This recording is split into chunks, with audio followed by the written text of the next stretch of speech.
Welcome back, everybody. This is episode 24 of Marketing Matters. Marketing Matters is, of course, our weekly marketing show here at One SEO. It's presented by One SEO. I'm Anthony Kane, one of the co-hosts, joined by Lance Bachman, the CEO of One SEO Digital Agency.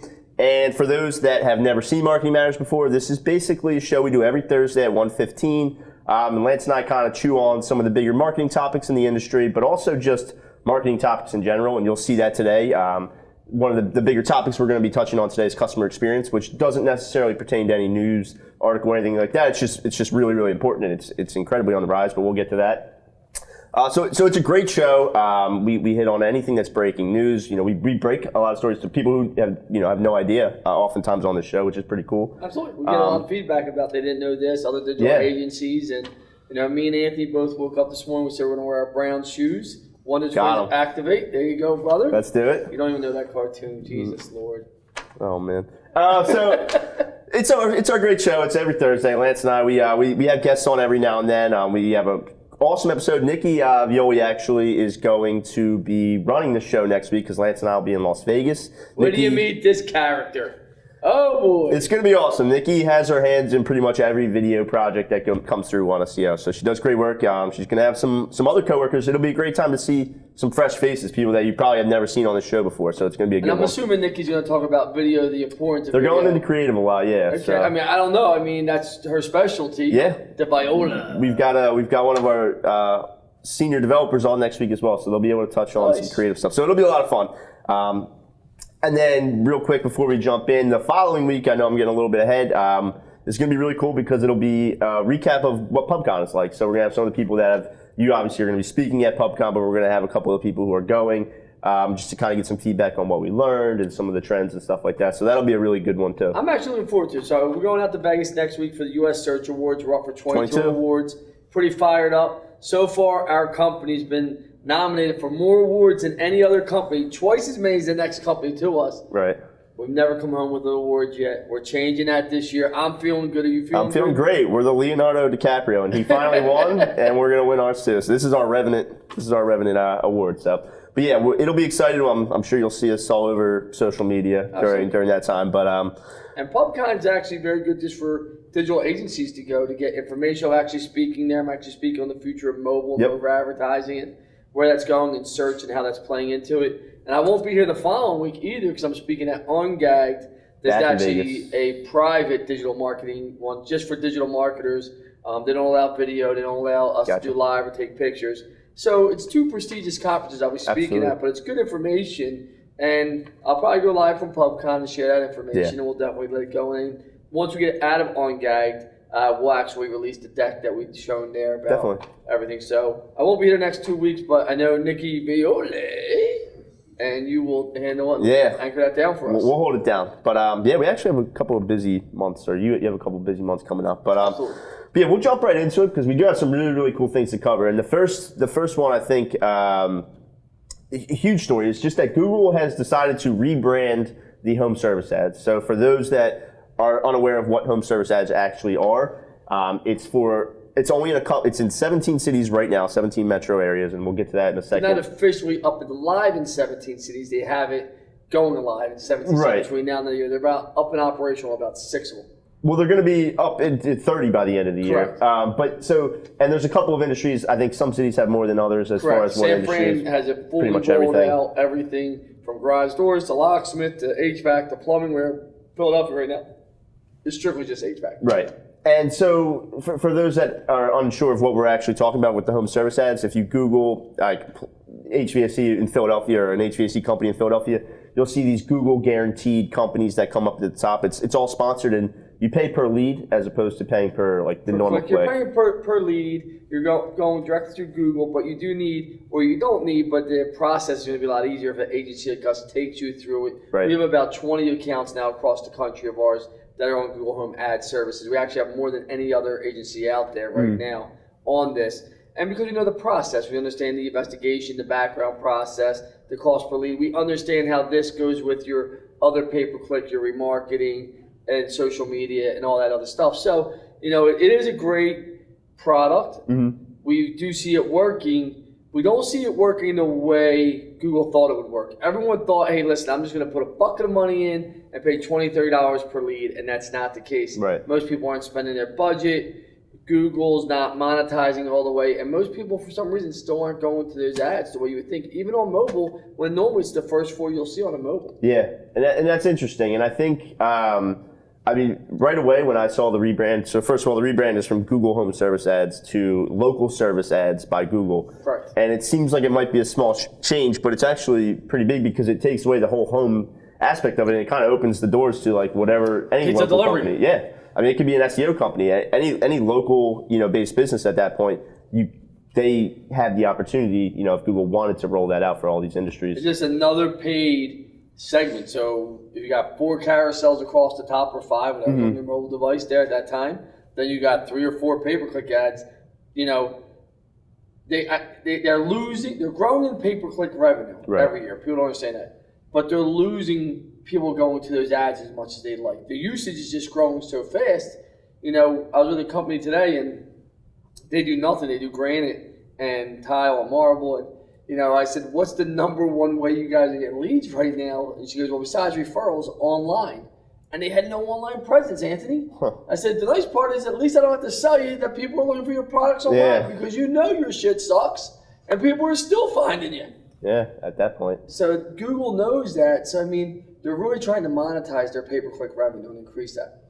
So, you mentioned that they've announced, we know of these 17, and then the 30 is going to be within the next 60 days, basically, end of the year. So, that's 13. Do you have any predictions? There was a question that came in earlier when we first talked about this, about sort of predictions on what sort of cities. Obviously, it's pretty much like the bigger, it seems to be. The bigger the cities, they're going to go after the major metros first. Once they knock them down, I do think they'll take it down to the county level and then maybe some other bigger cities, like i.e. if you want to hit like maybe Newtown. But I think that's 3-4 down the road, or Doylestown, 3-4. Right. That's far down the road. I don't think you're going to see, I think they'll stick to the major metros, really see how it works out. What's the click-through rate? What are they monetizing? Is it worth rolling out? You got to remember, when this rolled out and it came to Philadelphia, we're the second market they broke in. Mm-hmm. There was only 4 people in that whole entire Google department. Right. And we're going through with the same 4 people. As of right now, there's only 8 people. They were only in 3 cities, Anthony, at that time, right? San Fran, Mountain View, and then us in LA. But now there's only 8 people, and they're going to have 30 cities. Their response time, it's Google, right? Yeah. People say their response time's getting longer, all the customer service is getting longer. It's really becoming a hassle and an inconvenience for customers to deal with them because they're just not getting back to people. So, do you wind up pissing people off because you're trying to grow, so fast? right?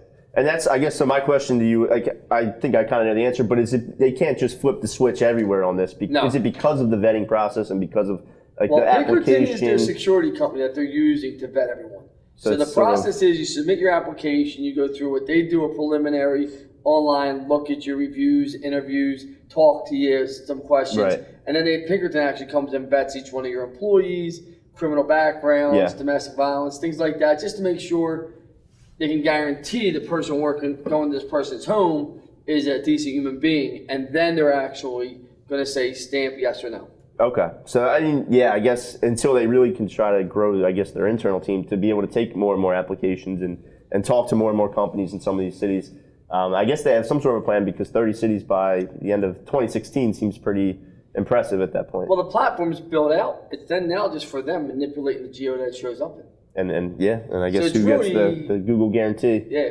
So the nice part about the consumer, though, if you have a complaint, a problem, and you go back to Google and you complain, Google's going to fix and address the issue for you, or that person is not going to be part of the Google Guarantee program. Right, yeah. And that's the nice part for homeowners that, they're almost following that Facebook guarantee, the phone book guarantee from years ago. You're too young to know about it, but phone I'll take your word for it, came out and said, listen, if you're a guaranteed partner here, we'll put a guarantee in there. We'll actually back that vendor. Amazon does it.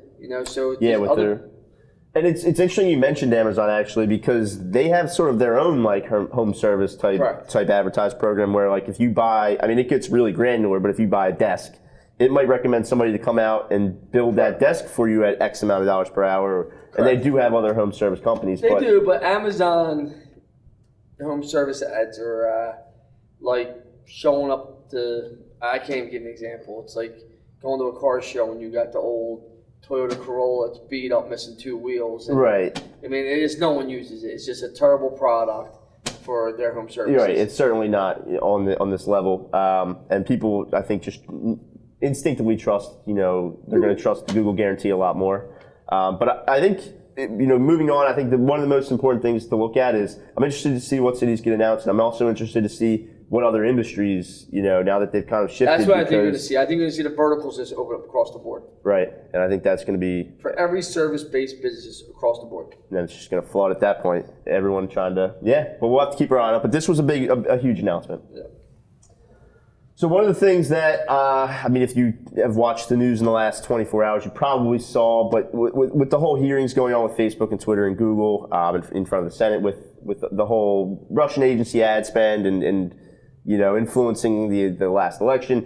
The thing that I wanted to talk about, and the reason why I wanted to bring this up to everybody was it just kind of blew me away when they did end up releasing the amount of money that Trump and Clinton ended up spending on just Facebook advertising. And it came out to be a combined $81 million. What's funny is we run about 13, 14 political campaigns right now, right?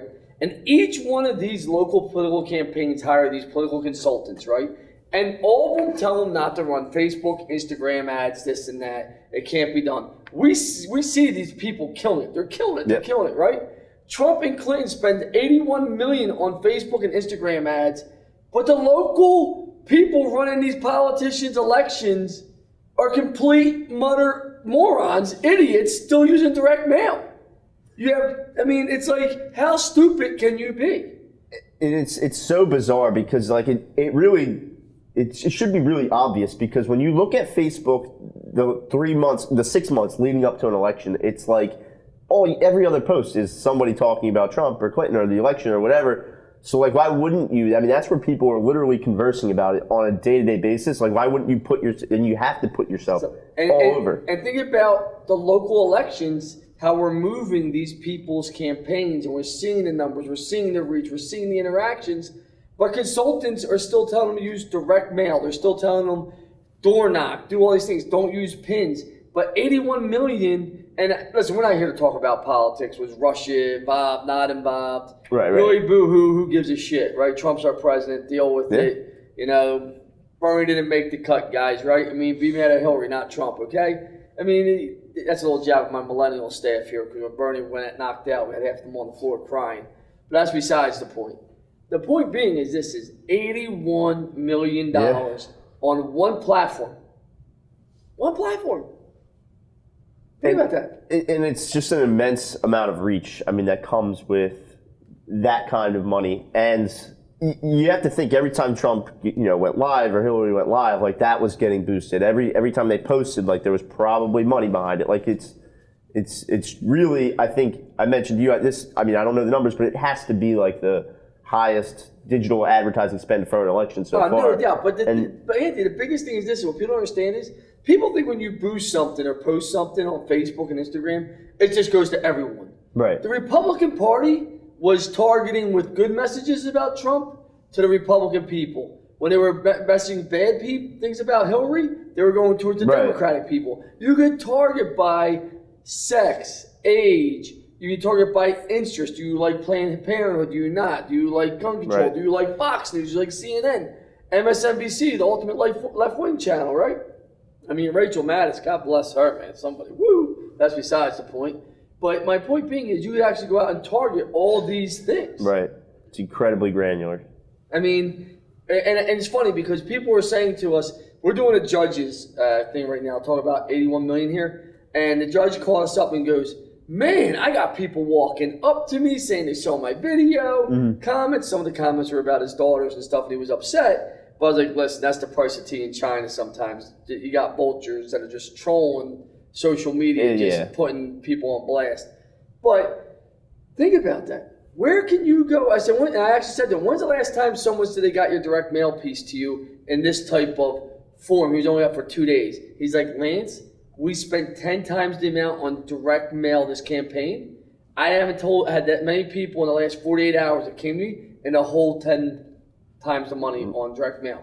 Think about that. And it's like it's so much more than just like comments, likes, everything like that is great too. But it's also about just the general reach, like because you can't unring a bell. You know what? Like even if someone says like, "Oh, I just ignore all the ad," like you still see them. Like they still play a role in like all of your, So it's still like the reach matters a lot as well. And they certainly, I'm sure, both of them, you can tell we're just dumping money into where everyone is. And that just goes down to a local level. Listen, I was happy to see that number. I knew it would be a big number.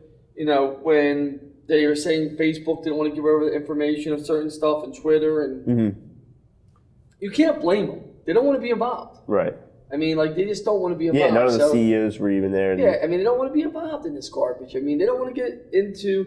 You got to remember, I always say this, whether you're a Democrat, Republican, or Independent, you're pissing off people. And they don't want somebody, to. And you got to think about, they're there to make money from both sides, from Democrats and Republicans. They're not there to pick a side, even though people say they do, whatever, that's a whole nother conversation. But when you really think about it, how are you a small, and I say this to people all the time, you're a local realtor, and I hate to use him as an example, but he's a go-to. Look at what Joe Bograd has done on social media locally. Yeah. Everyone knows him. Hashtag boom. Hashtag boom, right? I mean, think about that, right? How does a local person have such a presence and such a reach because of Facebook and Instagram, where everyone knows them? How do you see other people, Dowd HVAC, Heat and Air, Hutchins? I can name 30, 40, 50 clients that are killing on social media, just building their brand and reputation for pennies on the dollar. Yeah, and I mean, when you look at who's actually on Facebook, I mean, the demographic, basically everyone. Like everyone. 9 out of 10 people between the ages of 18 and 29 are on Facebook. So like, and it doesn't matter what the income is, what their education is. These numbers, just for the sake of to talk about it, but that's where everybody is. So you mentioned you knew it was going to be a big number. I had no idea it was going to be that high. I actually thought it was going to be. I mean, I knew that they were spending millions on Facebook, but I had no idea it was going to be that much money being poured into it. And I think it kind of sets the bar. Like now next election, people know what they need to kind of spend and what they need to spend, even more now. Like I think you're going to see it translate down to the reason why people don't spend money on social media during election process and all that, because they don't have the talent around them to guide them through how to do it. Yeah, there's a lot. It's easy to make mistakes. If you think about it logically, where else would you want to be if you're a politician? I want to be on social media. I want to be on every damn legal, political, news breaking site out there with my ads. Where else would you want to be? Yeah. Locally. And Karen, thank you for the question, Lance. So as far as we know what they spent on Facebook, but there was a question coming in as far as is it okay to actually advertise on like other platforms like Google if you're 100%. A politician? 100%, but you have to follow the local laws saying this is paid by Kevin Glaston's friends or whatever it may be. You have to actually announce it, what it is, and you have to follow the local laws. Okay, so I'd be curious to see, I mean, I'm sure we'll never see how much they spent on, on some of the other platforms, but I'd be curious to see kind of like what the split was as far as, them throwing money at Facebook, LinkedIn, whatever. I mean, you could see, I'm sure you get some of those numbers. I think more than LinkedIn, what you would see, I think we're going to see it is Google Display Network, meaning I hit all those news channels. I do the affiliate marketing through different news channels where people go for their political news. Yeah. I think you'll see a lot of advertising there. Some programmatic. Correct, and bring that down locally. But absolutely. I mean, but overall, the bulk of their money was probably spent on Facebook. And it really, after I saw it, it's really telling, and it just resonates now. Like, it makes complete sense, I mean, honestly. Yeah. But, all right. It makes sense if you know it. Yeah. For those political consultants that don't know it, act like you know, and you better start learning this shit, or you're going to be left behind. Because one SEO political agency is coming for you. That's right. We hit them where everybody is. But how many winners are we going to have this time? Election day is next Tuesday. It is. We don't do politics, but we do pick winners. I can tell you that. Yeah. So shifting a little bit to you're afraid to give a number. I'm afraid to give a number. I'm going to say 75% win rate for us. 75% of our guys win. That could be fair. Goals. Without a doubt. I see the numbers. We'll find out. We'll keep you posted. We're going to know next Tuesday. You're Yeah. going to be on Marketing Matters. For the guys that win, we're going to give you kudos. Celebration episode, yeah. There you go. We'll be here. So shifting a little bit, e-commerce. So there's a study that's done every year to try to, it surveys a ton of people, like a ton of consumers, just everyday people. And it basically says, how are you going to shop this holiday season? Are you going to go to the stores? Are you going to, is email going to affect you? Are you going to shop online, your tablet, whatever? So for the first time ever, and we'll obviously have to see once the holiday season's over, but for the first time ever, it's predicted that online shopping is going to actually pass in-store shopping. Correct. And, like I mentioned, this would be the first time ever. I think it's going to be even a little bit higher than 51% online. I think it's going to surpass it by a little, even more than that. I think it's just a year of. Right? Just think about this, right? So, one of my guys walk in today from me. Mike Birdsall comes in. They were at a meeting in Huntington Valley for an e-com site that we took over probably about now a year ago, and company probably does 20 million. Okay, and I say ballpark, maybe a little bit more. Brad, I don't want to put your exact numbers out there, but his sales October from this year to last year are up over $700,000 in 1 month. Wow, yeah. Think about just 1 month, October. Mm-hmm. And it's all, we're a great digital agency, yes, but more people are going online. Yeah. And more people are buying with that end user experience. And if you give people the right end user experience and you have the right products that they're searching for, they're going to buy your product.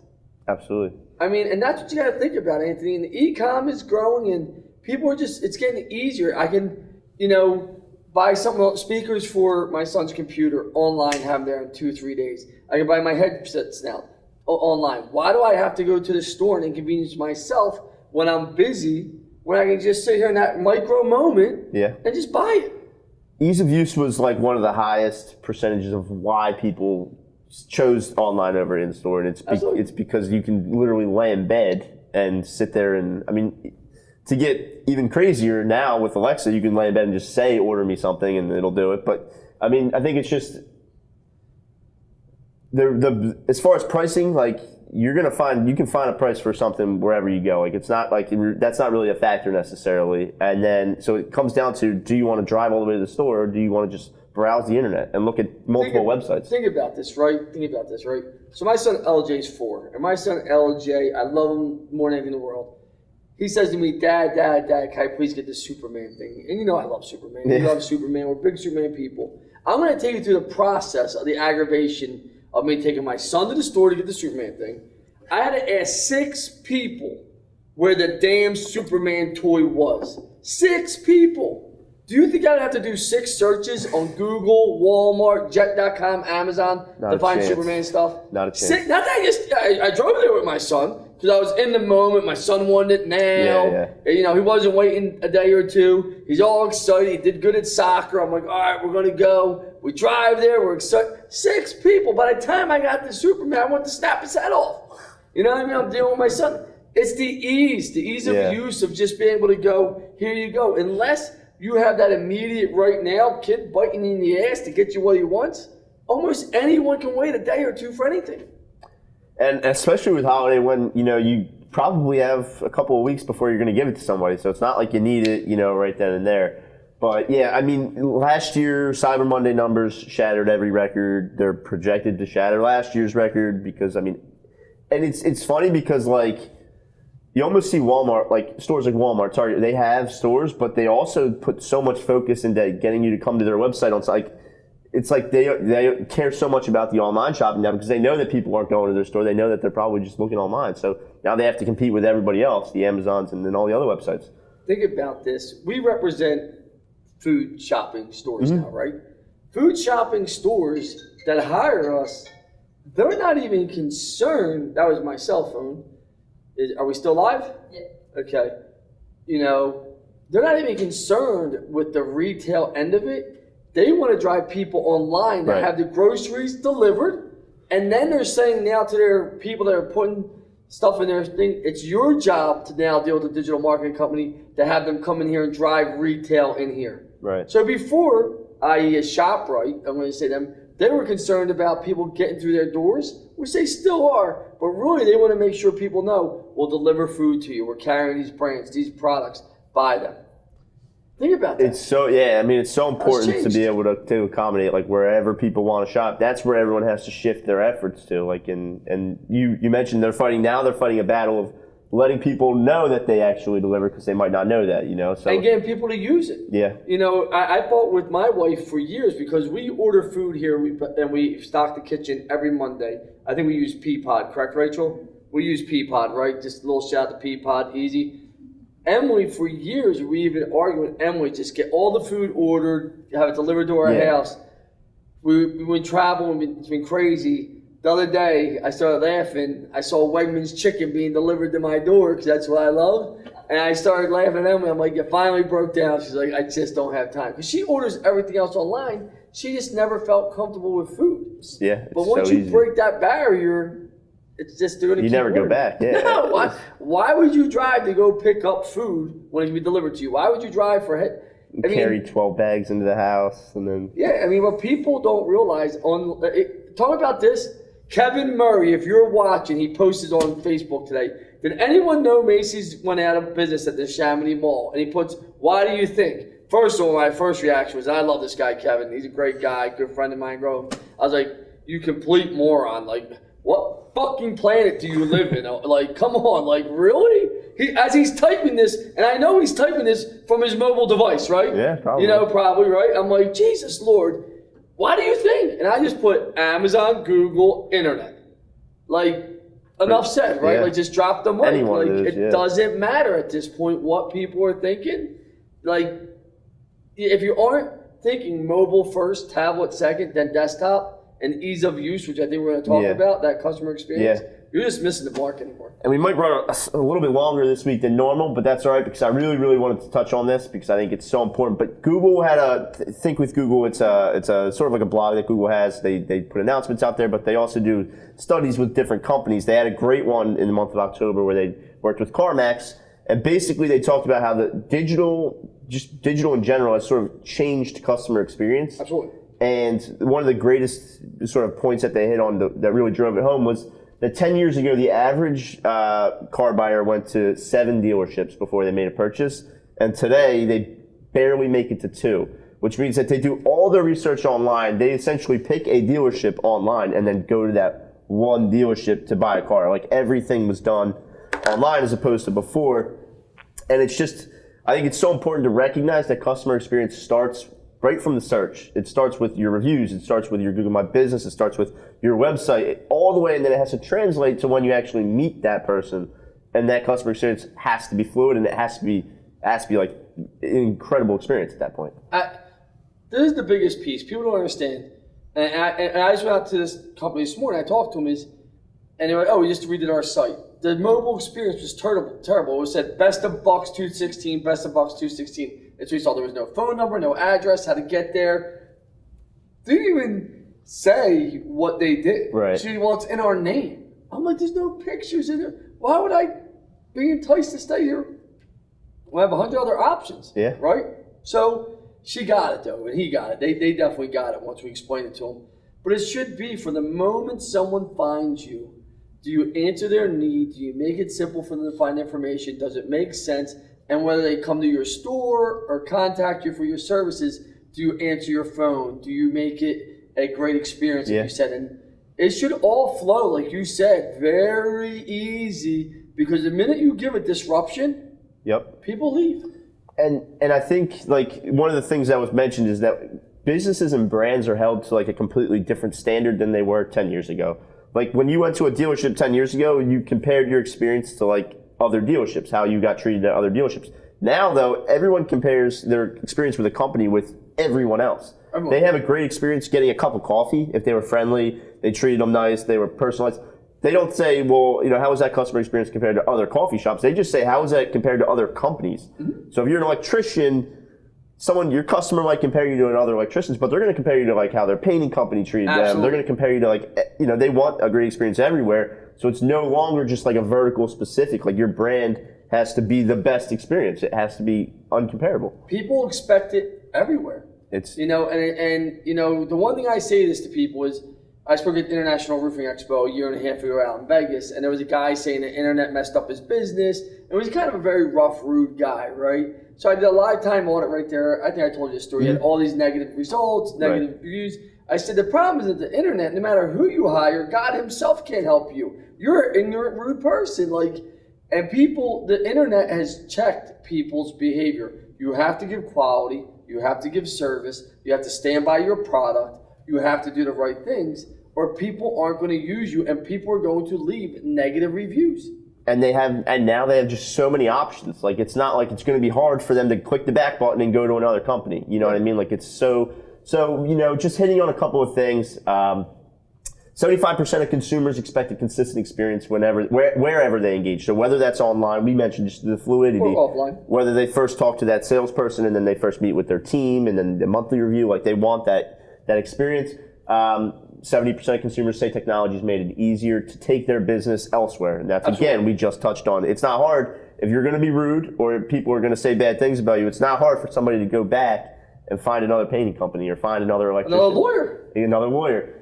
And then 74% of consumers have spent more due to good customer service. I just thought that this was pretty much an age-old adage. Like, people want, you use this example, you know, we typically hit home runs for our clients. That's just what we do. Every now and then, if we don't, but we explain, like, if we show them and they trust us and we work hard and we have good customer service and they believe in us, like, it's not, they would still stay with us. They're not going to, you know what I mean? Like, they're buying us. They're buying into us because of our customer service, because of the experience that they're having with us. You know, people, the number one reason why people leave any company, product probably, but customer service is right there. We know that. And people want to have, because people want to feel good. People want to know you care. People want to know, you know, I can tell you this, every client of One SEO matters. And I say it to you guys all the time. All the time. And this is our lifeline. And if you don't care, get the hell out of my building. I don't want you here. People say, oh, some companies will say employee first. You know, I don't believe in that. Customer first here, employees are second. It should be there, yeah. But, you know, people have different things. And customer service is everything, because in most places, you don't know what you're buying. Like right now, I'm going through getting my house painted process right now. I don't know what I'm buying. Don't know how to quote it. Yeah. I got 3 different quotes, and they're all over the page. Right. They're all over the page. And same thing when you do my back roof or whatever it may be. The quotes, we got our windows done and we wound up using Tom Adams, and it was an incredible experience. They were great. But the reason I went with them is I trusted the guy. Yeah. And the customer service Ryan gave me. You know, I trusted him. What he was telling me was the truth. The other people and they weren't the cheapest. Yeah. And they weren't the most expensive, but we had to go down and pull the plug with the people. The customer experience and customer trust and customer service, it has to start from the beginning of your site, your social media, everything. Offline, everything, and it has to end there. If you can't do all of it, then it sounds basic, you said, but it's not. And then lastly, one of the most interesting pieces of the study was that, out of 26 people, one person complained before leaving, 25 said nothing and just left. So it doesn't necessarily mean if a client or a customer is silent that they're satisfied. They might be unhappy and just not say anything. So it's, you can't take the foot off the gas pedal with your customer service just because they're not complaining. You know what I mean? It has to be, it just goes to show that not everyone's going to be vocal about having a bad experience. The majority of people aren't going to. I've always used it this way. How many of you broke up with someone and been like, F you, you're crazy, this and that you're only dating for a few months or a week or two? Normally, you just ghost them. You just ghost them. See ya, peace, here's the deuces. That's the 2017 way, yeah. You're not getting into a confrontation over it. I mean, so your customer's the same way. They have too many options to go out of their way to make their day even worse. You just gave them a shitty experience. Yeah. Why make their day even shittier by having to confront you? And I mean, it's just so important nowadays. Give them the deuces. Yeah, you don't want to get ghosted. I've never been ghosted. Thank God. I think I have now. Now I know what it is. I didn't, before I was married, I didn't really know what it was. No shit, I got ghosted. And I look back, I'm like, man, did she ghost me? Oh, man. It's not a good feeling, I'm sure. But, yeah, thanks, so I know it's sorry. Don't worry, you found the right one now. You're good now. But I'm sorry this went a little long. I just really wanted to hit on the customer experience side because I know we both had a lot just kind of stored up inside before we hit that topic. Either way, Lance and myself will be in Las Vegas with a couple of other people from One SEO next week. But Nikki, Violi and some awesome people will be holding it down. So be sure to tune into that, and we'll see you soon. Thanks for See you tuning in. guys in 3 weeks. Have a good one.